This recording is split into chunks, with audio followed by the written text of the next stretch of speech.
Welcome to the show where we share the stories of the many who intersect with our healthcare system but are rarely heard from. My name is Kevin Poe, founder and editor of Kevin MD. Today in the show, we have Elizabeth Simkus. She is a nurse practitioner and she wrote the Kevin MD article, "It's a Lifestyle. Adopting a behavioral approach to healthcare is urgent." Elizabeth, welcome to the show. Kevin, thanks for having me. I'm so excited to be here. We'll get into your article in a little bit, but first off, can you share your story and journey to where you are today? Sure. Yeah. So I always knew I wanted to do something in healthcare. And during high school and in undergrad, I worked as a pharmacy clerk and technician. And at first I thought that was the route I was going to take, but decided against that. So I finished my biology degree and then moved here to Chicago, worked a couple sales jobs, and then really took the time to figure out what area I wanted to go to in healthcare. That's when I found Rush University and their generalist entry-level master's program. And I've been at Rush ever since. So I did the master's program in nursing. And during that time, one of my professors, Dr. Sally Lemke, she introduced me to Rush's school-based health centers that they have on the west side of Chicago. And I did an internship there during my nursing program where we implemented from a grant a lifestyle modification program for the adolescents.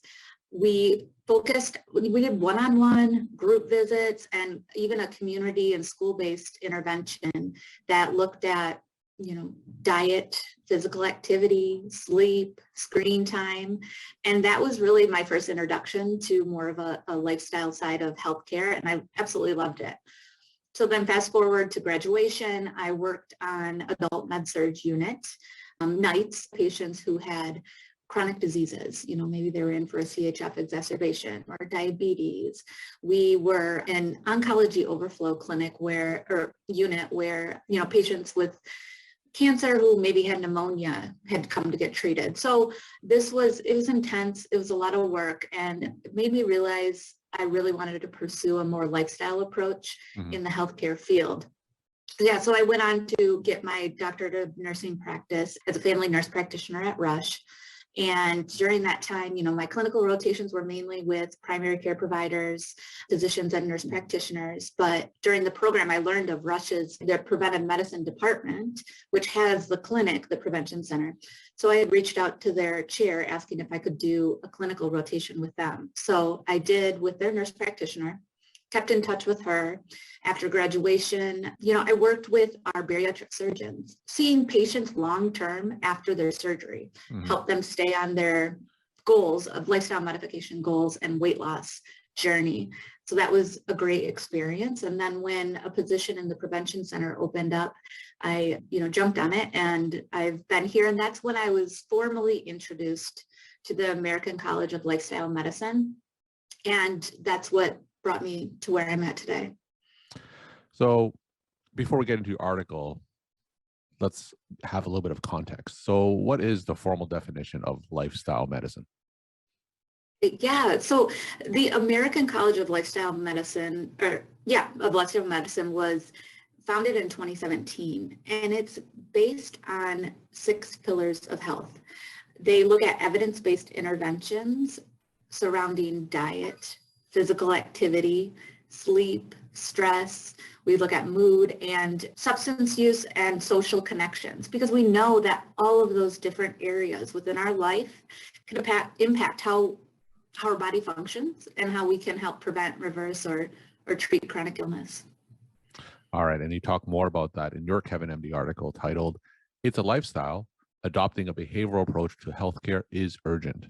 Now, for those who didn't get a chance to read your article, can you just walk my audience through it and share the story of why you decided to write it? Sure. Yeah, in terms of why I decided to write it, I have felt fortunate to have the opportunity at Rush to be within their 5th annual cohort of their op-ed project. And so with the op-ed project, it's a cohort of about 40 people, and we work with editors and writers to get our voice out there, similar to what you do here at Kevin MD and on the podcast.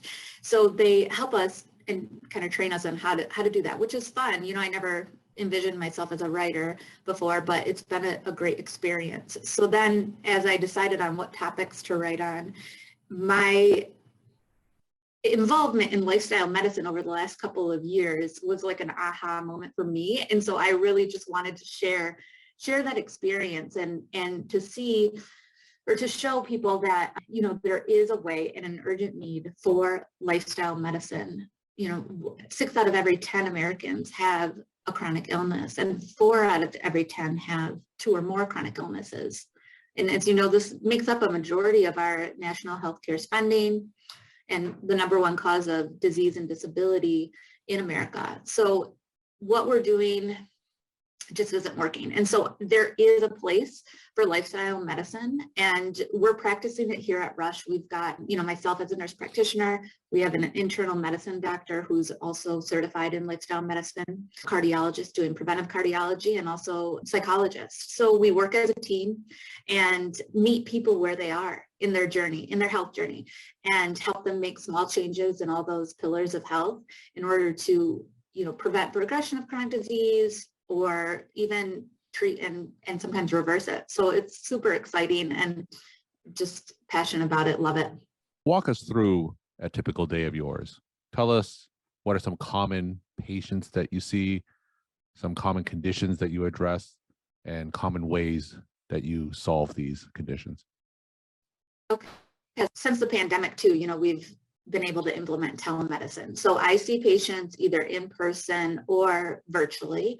And a new patient is usually, we get referrals from primary care, sleep medicine, cardiology, from various different specialties, or some patients refer directly themselves. Mm-hmm. And so I will see patients that are either, have just recently been diagnosed with, say, pre-diabetes, diabetes, high blood pressure, sleep apnea, or they have elevated liver enzymes. Or the other side of patients who come in are somebody who's had these chronic illnesses for a decade or more. And what we do is, the most fantastic part of the clinic is that we have the time. We have the time to really dive into these patients' lives and make a plan that's appropriate for them and that's going to work for them. So I get an hour with new patients and a half an hour with returns.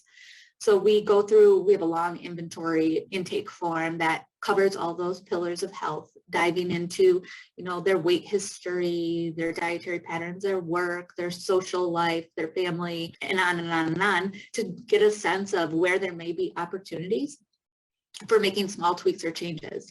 And then we work with the patient to say, okay, here's where you're at right now in your life. Which area do you want to focus on first? What do you think, with some guidance of, these are some options. What do you think is going to work for you now? We make goals, and then we follow up with them frequently, every 2 to 4 weeks, to make sure, assess for any successes, barriers, monitor progress, and then we check lab values and whatnot. So it's been really fun. In addition, one other thing I wanted to mention is we also started a closed Facebook group for our patients. And so we do interviews on there, we do Q&As, post recipes, just encouragement, kind of this healthy community that we want to create for our patients in between our visits, because we know that health is developed out there, not within, the 4 walls of our visits. One of the things that you mentioned earlier was that you said that you guys meet patients where they are. So what exactly do you mean by that? And can you give an example, perhaps, of how your team can meet patients where they are? Definitely. One patient that I'm thinking of, he was a single bachelor, just retired, and he ate out most of the time, didn't really cook at home. And we worked slowly. He had uncontrolled diabetes on multiple medications. We worked slowly at trying to do oatmeal instead of, eating out and having pancakes multiple times per week. We started with walking. He bought a Fitbit or a pedometer to be able to track his steps. And so we slowly kind of built and progressed on where they were in terms of their diet, physical activity, their social connections, and then make small changes in order to get them on the path that can be empowering and motivating for them once they see the results. We're talking to Elizabeth Simkus. She is a nurse practitioner, and she wrote the Kevin MD article, It's a lifestyle. Adopting a behavioral approach to healthcare is urgent. Elizabeth, not every primary care clinician has the luxury of time, so we certainly don't spend half an hour to 1 hour on new patients. We often get 15 to 20 minutes in the exam room. So I agree with you that changes in patients' lifestyle is tremendously important, but what are some high yield tips that you could share with my clinician audience to maximize any type of advice that they can give in the exam room during that shortened period of time? Yeah, that's a great question, because I totally agree with the time constraints in our traditional fee-for-service landscape of healthcare. One thing that I could say is if a patient is recently diagnosed with a chronic illness, sitting down with them and finding out their why. Why is it important for them to address this and prevent progression? A lot of my patients, that really sits home with them. I've learned it from, other lifestyle medicine providers to action, but it helps them to realize, okay, yes, I saw my grandmother or my aunt or some other people go down the road of diabetes and their uncontrolled state, and I don't want to go that way, or I want to be there for my patient. So when patients really connect with their why of why they want to address it, that can help motivate them and also get back on track for when, lifestyle change is hard. So we're not going to be perfect as we move forward, but if they remember the why and we understand that as a provider and remind them of that, that can help them be more successful in their lifestyle changes and behavior modification. And if clinicians are interested in researching more about lifestyle medicine, what kind of resources do you recommend? Yes, I would definitely first start with going to the American College of Lifestyle Medicine website. There are a ton of resources, and they list a whole section on the evidence-based and journals and research that's on the practice of lifestyle medicine. And then I follow a lot of the pioneers. There's, Dr. Michael Greger, he has the nutritionfacts.org. There's Dr. Dean Ornish, and many others. Once you start getting into it, I really feel like, for me, I found my people, and I love everything about connecting with other providers who practice lifestyle medicine, and it's a great specialty to be in. And my final question, what are some of your take-home messages that you want to leave with the Kevin MD audience?